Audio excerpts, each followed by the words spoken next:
زمونږ د خلکو یو خراب عادت دی، کله چې په ده باندې بیماري راشي نو دی هغې بیمارۍ ته بد رد وایي، کنځل کوي او بې صبرۍ نه کار اخلي، حالاً کې دا د نبي علیه السلام د عمل او د قول وینا خلاف کار دی،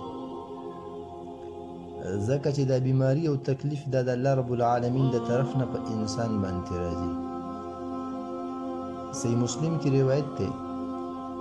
جابر رضی الله تعالی عنہ فرمای نبی علیه السلام د ام صائب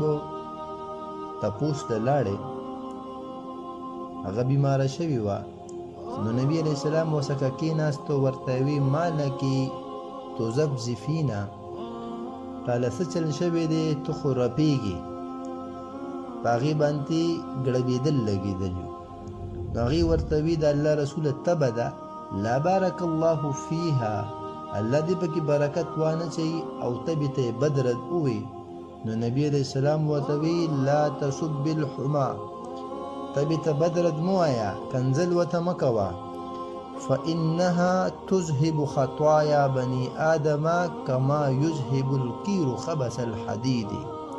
پس یقینا دا تبه د انسان د آدم د بچي ګناهونه داسې ختموي لکه څرنګه چې بټۍ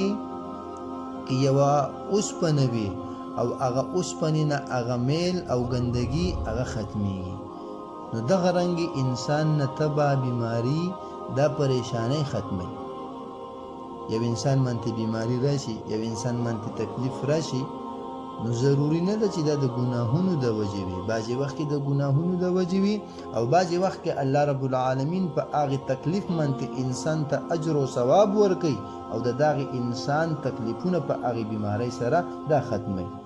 نو تبې ته دغه رنګې نور بیمارو ته بد رد نه ویل، کنځل نه کول، بلکې د صبر نه کار اخیستل او الله رب العالمین نه دعا کول چې الہ العالمینه تا په ما باندې دا بیماری راوستې ده او ته زما نه دا بیماری لرې.